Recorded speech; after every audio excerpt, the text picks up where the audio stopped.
America అధ్యక్షుడు Trump తీసుకున్న నిర్ణయాలు ఎప్పుడు ఒక సెన్సేషనే. ఆయన వేసే ప్రతి అడుగు అంతర్జాతీయంగా పెను సంచలనాలకు దారితీస్తుంది. ఇప్పుడు మరోసారి ట్రంప్ షాకింగ్ నిర్ణయం తీసుకున్నారు. అమెరికాలో ఉంటున్నటువంటి గ్రీన్ కార్డ్ హోల్డర్స్ అయినా పర్మనెంట్ రెసిడెంట్స్ అయినా సరే దేశం నుంచి గెంటేసే అల్టిమేట్ పవర్ ట్రంప్ ప్రభుత్వానికి దక్కింది. ఎస్, మరి వింటుంది నిజమే.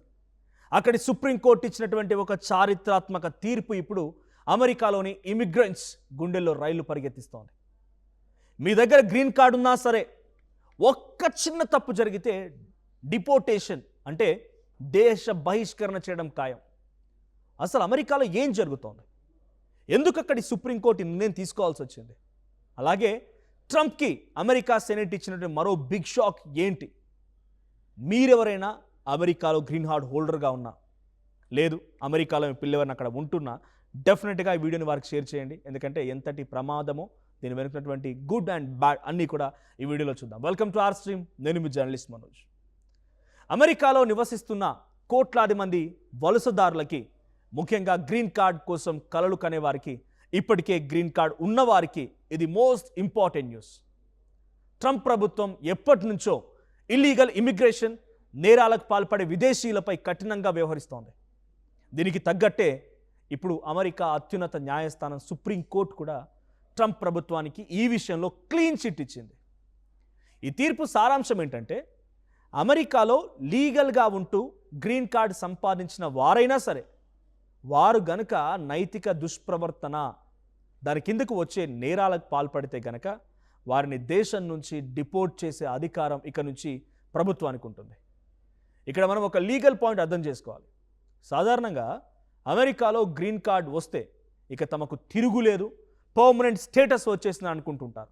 కానీ ఈ కొత్త తీర్పు దీని ప్రకారంగా బార్డర్లో ఏజెంట్లకి, ఇమిగ్రేషన్ అధికారులకి మరిన్ని పవర్స్ లభించాయి. ఒక గ్రీన్ కార్డ్ హోల్డర్ ఏదైనా నేరం చేశాడని నమ్మడానికి అధికారుల దగ్గర బలమైన కారణం ఉంటే చాలు, వారిని ఎంట్రీ పాయింట్స్ అంటే ఎయిర్పోర్ట్ లేదా సరిహద్దుల వద్దే అమెరికాలోకి రాకుండా అడ్డుకోవచ్చు. ఇది ఎంత పవర్ఫుల్ రూల్ అంటే, కోర్టులో నేర నిరూపణ కాకపోయినా కేవలం అధికారుల ప్రాథమిక విచారం నమ్మదగిన ఆధారం ఉంటే చాలు ఎయిర్పోర్ట్ నుంచే వెనక్కి పంపించేయచ్చు. దీనివల్ల బార్డర్ సెక్యూరిటీ ఫోర్స్ చేతుల్లోకి అపరిమితమైనటువంటి అధికారులు వెళ్ళినట్లయిపోయింది. చూడండి, వెంటనే ఎయిర్పోర్ట్ నుంచే వెనక్కి పంపించవచ్చు అంటే ఎంత పవర్ఫుల్ ఫ్యాక్టర్స్ వారి చేతిలో వెళ్ళిపోయి అర్థం చేసుకోవచ్చు. ఇక ట్రంప్ అనుకున్నటువంటి కఠిన ఇమిగ్రేషన్ పాలసీకి ఇది ఒక లీగల్గా మరింతగా బలాన్ని చేకూర్చింది. ఆయన ఎప్పటి నుంచో అనుకుంటూ ఉన్నారు ఇమిగ్రేషన్ పాలసీని స్ట్రాంగ్ చేయాలని చెప్పి. కానీ ఈ తీర్పు చాలా స్ట్రెంథెన్ చేసింది. మరి అమెరికా సుప్రీంకోర్టు ఈ తీర్పు ఎందుకు ఇచ్చింది? దీని వెనుకున్నటువంటి ఒక ఆసక్తికరమైన కేసు హిస్టరీ చూద్దాం. చైనా జాతీయుడైనటువంటి మక్చోయ్ కేసు ఇది. ఈ కేసు గురించి తెలిస్తే అసలు ప్రభుత్వం ఎంత కఠినంగా వ్యవహరించబోతోందో మీకు అర్థమవుతుంది. మక్చోయ్ అనేటువంటి ఈ వ్యక్తి చాలా ఏళ్ళుగా అమెరికాలో గ్రీన్ కార్డ్ హోల్డర్గా నివసిస్తూ ఉన్నాడు. అయితే అతనిపై కౌంటర్ ఫీట్ ట్రేడ్ మార్క్ అంటే నకిలీ వస్తువుల వ్యాపారానికి సంబంధించిన కొన్ని లీగల్ అభియోగాలు నమోదయ్యాయి. 2012లో అతను చైనాకు వెళ్ళి తిరిగి అమెరికాకు వస్తున్న సమయంలో ఎయిర్పోర్ట్ ఇమిగ్రేషన్ అధికారులు అతన్ని ఆపేశారు. అతనిపై ఉన్నటువంటి నేరారోపణల రికార్డును చూసి దేశంలోకి నువ్వు ప్రవేశించకుండా అన్ని రకాల కట్టుదిట్టం ఏర్పాటు చేశాం, నువ్వు రాకూడదు అని చెప్పి అడ్డుకున్నారు అక్కడ ఆయన్ని. ఆ తర్వాత కొన్ని కఠినమైన కండిషన్స్ పెట్టి అమెరికాలోకి టెంపరీగా అలౌ చేశారు. ఇక కోర్ట్ ట్రయల్స్ కూడా స్టార్ట్ అయ్యాయి. ఆ తర్వాత మక్చోయ్ తాను తప్పు చేసినట్టుగా ఒప్పుకున్నాడు. దీంతో అమెరికా ఇమిగ్రేషన్ అధికారులు అతనికి డిపోర్టేషన్ ఆర్డర్స్ జారీ చేశారు. అంటే తక్షణమే అమెరికా వదిలి వెళ్ళిపోవాలని ఆదేశించారు. కానీ మక్చోయ్ ఇక్కడే ఒక లీగల్ ఫైట్ స్టార్ట్ చేశాడు. తాను చేసింది ఒక చిన్న వ్యాపార తప్పు మాత్రమేనని, ఇది అమెరికా చట్టాల ప్రకారంగా మోరల్ టార్పిట్యూడ్ అంటే నైతిక దుష్ప్రవర్తన కిందికి రాదు అని చెప్పి, కాబట్టి గ్రీన్ కార్డ్ ఉన్న తనను దేశం నుంచి ఎలా వెళ్ళగొడతారని చెప్పి కూడా లోయర్ కోర్టులను, ఆ తర్వాత సుప్రీంకోర్టును ఆశ్రయించాడు. కానీ చివరికి యుఎస్ సుప్రీంకోర్టు ట్రంప్ ప్రభుత్వ వాదనతో ఏకీభవించింది. నకిలీ ట్రేడ్ మార్క్ నేరం కూడా నైతిక దుష్ప్రవర్తన కిందికే వస్తుందని చాలా క్లియర్గా స్పష్టం చేసింది. మక్చోయ్ అనేటువంటి ఈ వ్యక్తిని డిపోర్ట్ చేయడాన్ని సమర్థించింది. ఈ తీర్పుతో ఒక మక్చోయ్ మాత్రమే కాదు, రేపొద్దున ఎలాంటి చిన్న క్రైమ్ రికార్డు ఉన్నా విదేశీయులు అమెరికాలో ఉండడం దీని ద్వారా అసాధ్యం కాబోతోంది. ఇక ఇమిగ్రేషన్ విషయంలో సుప్రీంకోర్టులో అంత పెద్ద విక్టరీ సాధించిన ట్రంప్కు కేవలం కొన్ని గంటల వ్యవధిలోనే యుఎస్ పార్లమెంట్ అయినటువంటి సెనేట్ నుంచి కూడా కోలుకోలేని షాక్ తగిలింది. అది కూడా Iran war, middle east military action విషయంలో. గత కొంతకాలంగా పశ్చిమాసియాలో ముఖ్యంగా ఇరాన్తో అమెరికాకు టెన్షన్స్ విపరీతంగా పెరిగిపోయాయి. ట్రంప్ ప్రభుత్వం అక్కడకు భారీగా అమెరికన్ సైన్యాన్ని, యుద్ధ విమానాలను మోహరించింది. ఎప్పుడైనా పూర్తి స్థాయి యుద్ధం వచ్చే ప్రమాదం కనిపించింది. అయితే అమెరికా కాంగ్రెస్, సెనేట్ సభ్యులు ఈ యుద్ధ వాతావరణాన్ని తీవ్రంగా వ్యతిరేకించారు. ఇదే సమయంలో అమెరికా సెనేట్లో ఒక కీలకమైన వార్ పవర్స్ తీర్మానం ఓటింగ్ వచ్చింది. పశ్చిమాసియాలో మోహరించినటువంటి అమెరికా బలగాలని వెంటనే వెనక్కి రప్పించాలని, ఇరాన్పై ఎలాంటి సైనిక చర్యలు చేపట్టకూడదని, ఒకవేళ యుద్ధం చేయాల్సి వస్తే ముందుగా పార్లమెంట్ అనుమతి తప్పనిసరిగా తీసుకోవాలని ఈ తీర్మానం స్పష్టం చేసింది. ట్రంప్ రిపబ్లికన్ పార్టీకి చెందినటువంటి కొందరు సెనేటర్లు కూడా ట్రంప్ నిర్ణయానికి వ్యతిరేకంగా ఓట్లు వేశారు. చివరికి 2 ఓట్ల స్వల్ప తేడాతో ట్రంప్కు వ్యతిరేకంగా యుద్ధాన్ని ఆపేలా ఈ తీర్మానానికి సెనేట్ ఆమోదం తెలిపింది. అంటే ప్రెసిడెంట్ డొనాల్డ్ ట్రంప్ తన ఇష్టానుసారంగా ఇరాన్పై యుద్ధం ప్రకటించడానికి వీలు లేకుండా సెనేట్ ఒక పెద్ద బ్రేక్ వేసింది. విదేశీ వ్యూహాల్లో ట్రంప్ దూకుడుకు ఇది పెద్ద అడ్డంకిగా మారింది. చూసారుగా, ఒకే రోజున ట్రంప్ వైఖరికి అమెరికాలోని 2 అత్యున్నత వ్యవస్థలు 2 వేరువేరు తీర్పులిచ్చాయి. సుప్రీంకోర్టు ఏమో దేశీయ రక్షణ, ఇమిగ్రేషన్ విషయంలో ట్రంప్ ప్రభుత్వానికి ఫుల్ పవర్స్ ఇస్తే, సెనేట్ ఏమో అంతర్జాతీయ యుద్ధాల విషయాల్లో ట్రంప్ చేతులని కట్టిపారేసింది. ఈ పరిణామాలు ముఖ్యంగా అమెరికాలో ఉంటున్నటువంటి ఎన్ఆర్ఐలు, గ్రీన్ కార్డ్ హోల్డర్లపైన తీవ్ర ప్రభావం చూపించబోతున్నాయి. కాబట్టి అక్కడ నివసించే ప్రతి ఒక్కరూ ట్రాఫిక్ రూల్స్ దగ్గర నుంచి మొదలుకుంటే సివిల్ లాస్ వరకు అన్ని విషయాల్లో చాలా అలర్ట్గా ఉండాలి, అప్రమత్తంగా ఉండాల్సిన అవసరం కూడా ఉంది. మరి అమెరికా సుప్రీంకోర్టు ఈ తీర్పు ఎందుకు ఇచ్చింది? దీని వెనుకున్నటువంటి ఒక ఆసక్తికరమైన కేసు హిస్టరీ చూద్దాం. చైనా జాతీయుడైనటువంటి మక్చోయ్ కేసు ఇది.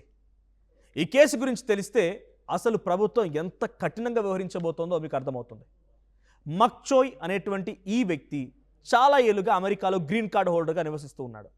అయితే అతనిపై కౌంటర్ ఫీట్ ట్రేడ్ మార్క్ అంటే నకిలీ వస్తువుల వ్యాపారానికి సంబంధించిన కొన్ని లీగల్ అభియోగాలు నమోదయ్యాయి. 2012లో అతను చైనాకు వెళ్ళి తిరిగి అమెరికాకు వస్తున్న సమయంలో ఎయిర్పోర్ట్ ఇమిగ్రేషన్ అధికారులు అతన్ని ఆపేశారు. అతనిపై ఉన్నటువంటి నేరారోపణల రికార్డును చూసి దేశంలోకి నువ్వు ప్రవేశించకుండా అన్ని రకాల కట్టుదిట్టం ఏర్పాటు చేశాం, నువ్వు రాకూడదు అని చెప్పి అడ్డుకున్నారు అక్కడ ఆయన్ని. ఆ తర్వాత కొన్ని కఠినమైన కండిషన్స్ పెట్టి అమెరికాలోకి టెంపరీగా అలౌ చేశారు. ఇక కోర్ట్ ట్రయల్స్ కూడా స్టార్ట్ అయ్యాయి. ఆ తర్వాత మక్చోయ్ తాను తప్పు చేసినట్టుగా ఒప్పుకున్నాడు. దీంతో అమెరికా ఇమిగ్రేషన్ అధికారులు అతనికి డిపోర్టేషన్ ఆర్డర్స్ జారీ చేశారు. అంటే తక్షణమే అమెరికా వదిలి వెళ్ళిపోవాలని ఆదేశించారు.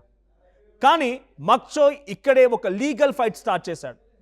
తాను చేసింది ఒక చిన్న వ్యాపార తప్పు మాత్రమేనని, ఇది అమెరికా చట్టాల ప్రకారంగా మోరల్ టార్పిట్యూడ్ అంటే నైతిక దుష్ప్రవర్తన కిందికి రాదు అని చెప్పి, కాబట్టి గ్రీన్ కార్డ్ ఉన్న తనను దేశం నుంచి ఎలా వెళ్ళగొడతారని చెప్పి కూడా లోయర్ కోర్టును, ఆ తర్వాత సుప్రీంకోర్టును ఆశ్రయించాడు.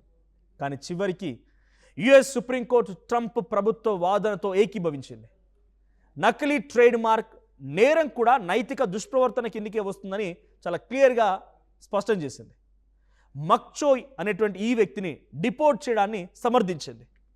ఈ తీర్పుతో ఒక మక్చోయ్ మాత్రమే కాదు, రేపొద్దున ఎలాంటి చిన్న క్రైమ్ రికార్డు ఉన్న విదేశీయులు అమెరికాలో ఉండడం దీని ద్వారా అసాధ్యం కాబోతోంది.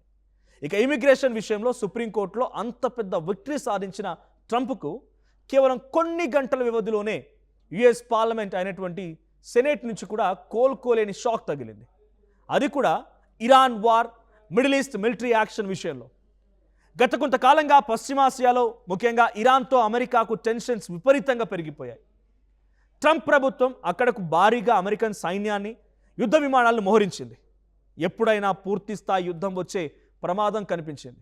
అయితే అమెరికా కాంగ్రెస్, సెనేట్ సభ్యులు ఈ యుద్ధ వాతావరణాన్ని తీవ్రంగా వ్యతిరేకించారు. ఇదే సమయంలో అమెరికా సెనేట్లో ఒక కీలకమైన వార్ పవర్స్ తీర్మానం ఓటింగ్ వచ్చింది. పశ్చిమాసియాలో మోహరించినటువంటి అమెరికా బలగాలని వెంటనే వెనక్కి రప్పించాలని, ఇరాన్పై ఎలాంటి సైనిక చర్యలు చేపట్టకూడదని, ఒకవేళ యుద్ధం చేయాల్సి వస్తే ముందుగా పార్లమెంట్ అనుమతి తప్పనిసరిగా తీసుకోవాలని ఈ తీర్మానం స్పష్టం చేసింది. ట్రంప్ రిపబ్లికన్ పార్టీకి చెందినటువంటి కొందరు సెనేటర్లు కూడా ట్రంప్ నిర్ణయానికి వ్యతిరేకంగా ఓట్లు వేశారు. చివరికి 2 ఓట్ల స్వల్ప తేడాతో ట్రంప్కు వ్యతిరేకంగా యుద్ధాన్ని ఆపేలా ఈ తీర్మానానికి సెనెట్ ఆమోదం తెలిపింది. అంటే ప్రెసిడెంట్ డొనాల్డ్ ట్రంప్ తన ఇష్టానుసారంగా ఇరాన్పై యుద్ధం ప్రకటించడానికి వీలు లేకుండా సెనెట్ ఒక పెద్ద బ్రేక్ వేసింది. విదేశీ వ్యూహాల్లో ట్రంప్ దూకుడుకు ఇది పెద్ద అడ్డంకిగా మారింది.